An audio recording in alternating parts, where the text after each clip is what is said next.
Are you doing the intro, Scarlett? Am I doing the intro?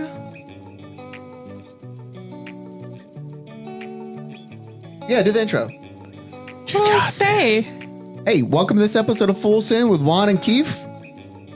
I'm Scarlett. And then you go, I think they Juan? know who I am by now. Well, this is the first time you've been on video. Second time, No, technically. the other one. Oh, yeah. This And will be the actually, second. I was introduced like twice when I first started. Yeah, that back there. That has a name. Yeah. That has joined us again. Although I did just like turn around and wave, so you couldn't really see my face. But You were blonde back then also. I was purple. I was never blonde here.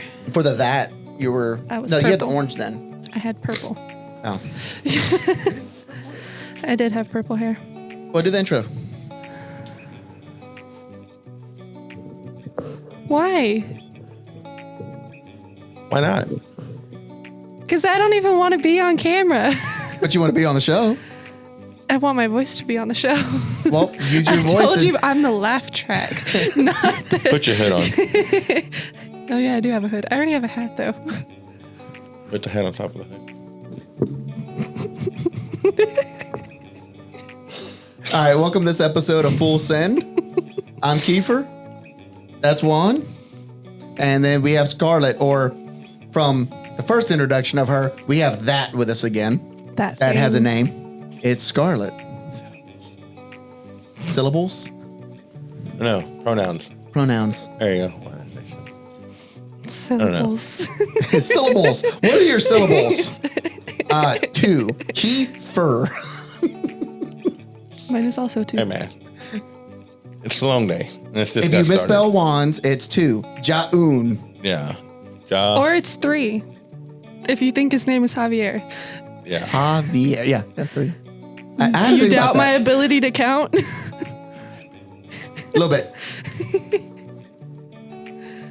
I mean, your friends don't Although go that I'm the high. one that so- counted all the NATDA inventory. Yeah, thank you for that, by the way. I You're did not want to welcome. do that. It sucked. Speaking of inventory, today's topic, how to streamline fulfillment. Fun topic. Roll I it. love talking. You're welcome for that segue. That was a really good segue. And now, roll the intro. No. Now, roll it. No, now roll the intro. Let's get straight to the point. This what you do and what you don't do. No bullshit, sugarcoat when it comes to repairs and maintenance. Advice you can go to. Full sin, no edits, cause just go to full sin. And we'll get you done right. Full sin, and we'll get you going right. Full sin, keep it going day and night. And this ain't just a podcast, we get it right and keep it tight.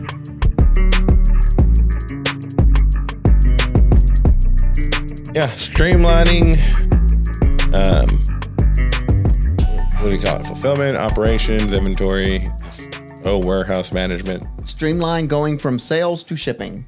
From buying it to once it's bought for the packing, the shipping, delivery, and destination. Yeah. That's a lot. I was wrong. Minus the screw ups from the shipping companies. We're not including that today. That's a whole beast inside of itself. But I know a while back, a year or two ago, shipping and fulfillment was definitely chaotic. Most definitely. And I know it's still somewhat chaotic and still a cluster of funness. But how did we get from where we were to where we are now with our shipping? Man. Processes. But you haven't watched that episode, it's linked right there. That little card that just popped up right there. AC. Oh, no. But no, processes, and then just knowing when it's time to grow your team. Then purchasing is tied into it. If you don't have the inventory, the salespeople can't sell it. Then the salespeople can't sell it. You can't fulfill it because you don't have the inventory. Blah blah blah. But streamlining. I can't talk.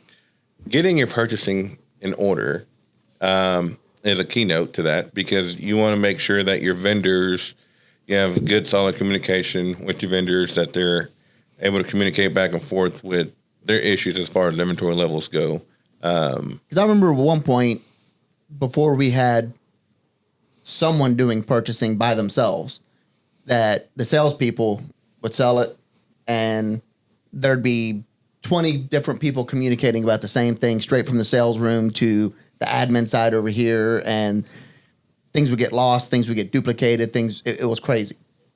It was the wild, wild west. No, yeah. It'd get crazy. Before we hired Brandon on for purchasing, I was over purchasing and I was over operations and everything operations. But you have to have somebody who can focus directly with your inventory. Just that they live and breathe inventory. Your min maxes, seeing what's moving, what's not moving, checking the quality of the products that are coming in, maintaining that relationship, a good relationship with the vendors. You almost have to have like a good cop, bad cop, So which one are you? the bad cop. Slam the desk. I'm going to get you. And then, Yeah. But no. And then we also have someone now. So we have Brandon in purchasing. Yeah. But then we have inventory control or warehouse control, Yeah. which is Jimmy. I'm getting that, fool. Golly. I was about to ask, how does he play into this whole situation? Well, I was about to get to that, but you beat me to it. But Segue. Yeah. Damn. I forgot what I was going to say. He was working himself into the segue. I You just threw know. him off track. Thank you.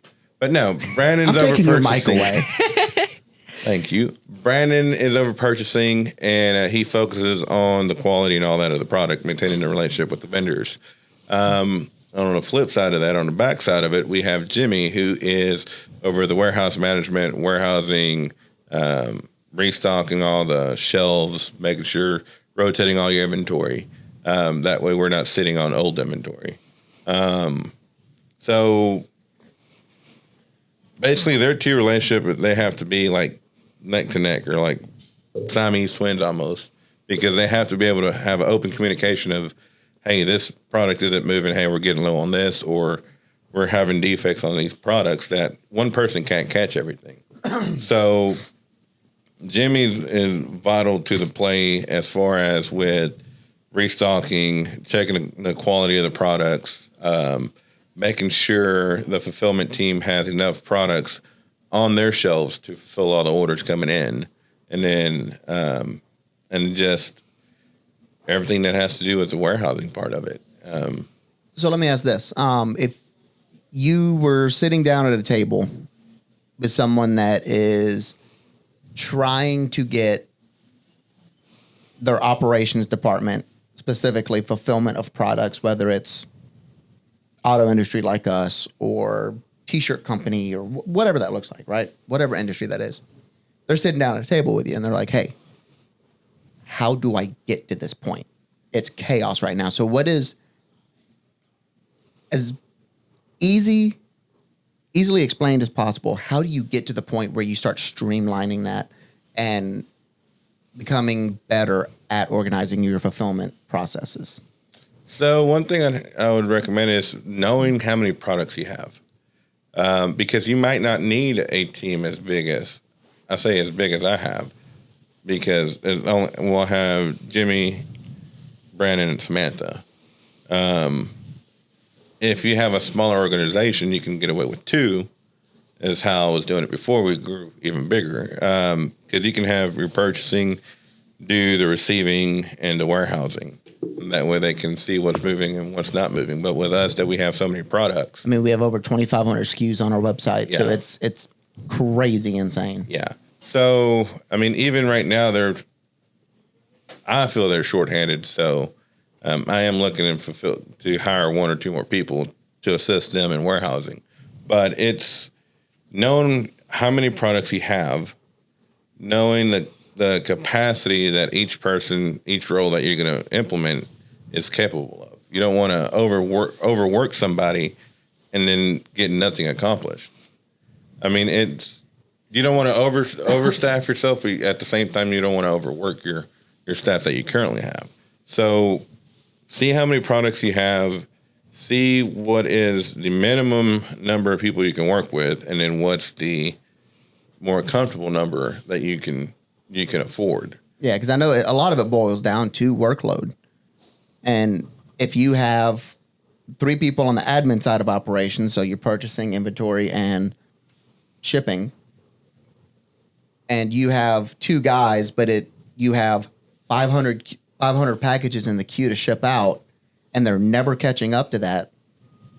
If it's not your processes of how you're getting there, you're short-staffed. Yeah. And that's not, there are peak parts of the season or of the year where you're going to be busier in any industry than others. Yeah. So not taking that into account where there's extra hours needed, but on your day-to-day operations, if you have 2 people and you have 500 packages left over every day, well, might be time to expand that team. Now, if your processes are just horrible, start looking at how you're doing this. What does that process look like? From the sale comes in, we use a Shopify site, and then we have salespeople that answer the phone. Well, maybe there's a kink in that funnel that you need to look at. Start there. Make sure your processes are good on how you're doing things the most efficient way possible.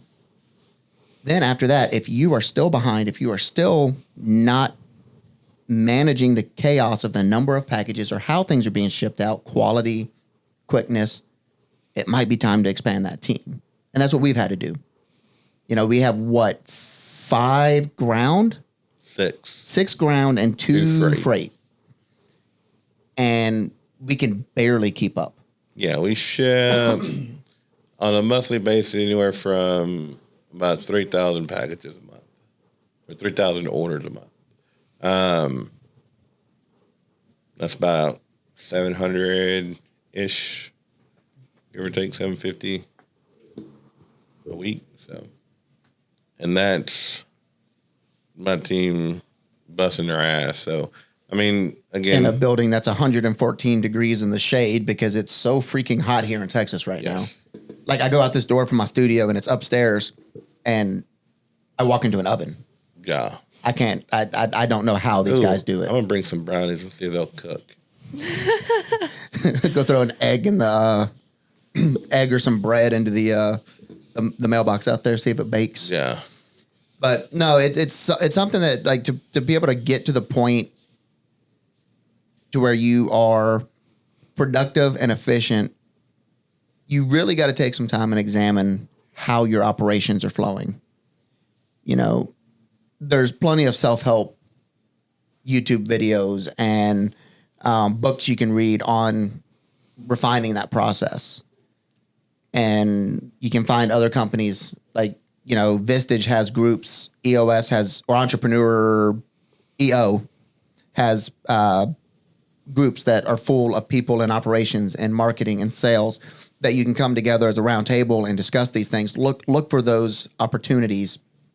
Not only that, but I mean, another thing you can do is, depending on your finance status and all that, take tours of all your vendors' warehouses and see how they operate.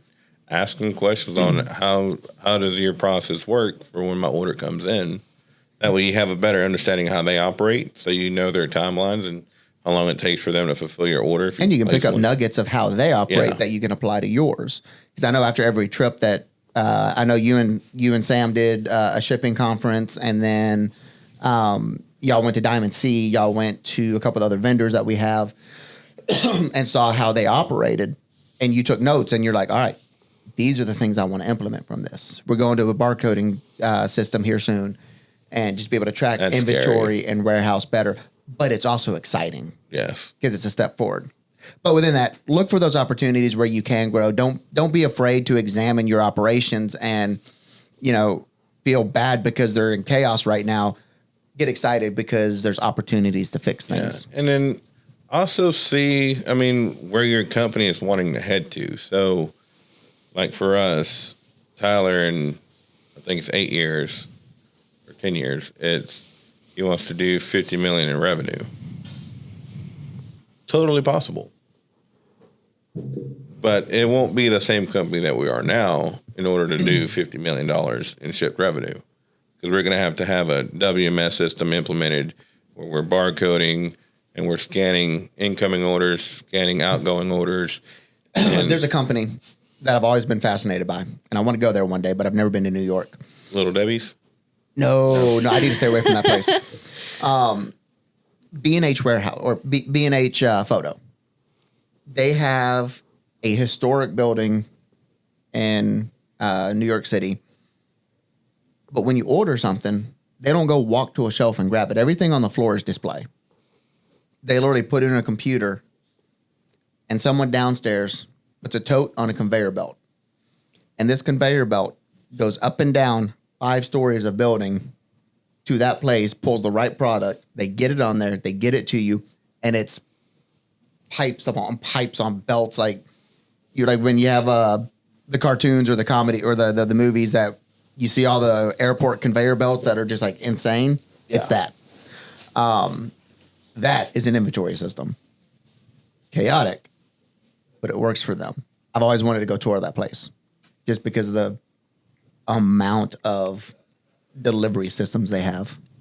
And you'd be surprised at like how fast some of these places can like this fulfill the order. Like I'm amazed, not in a good way, with McKelvey as far as I can submit them a big ass order, like $20,000-$30,000 order with over 100 SKUs on it. And how quickly they can put that together. And they'll have it done for me within a day.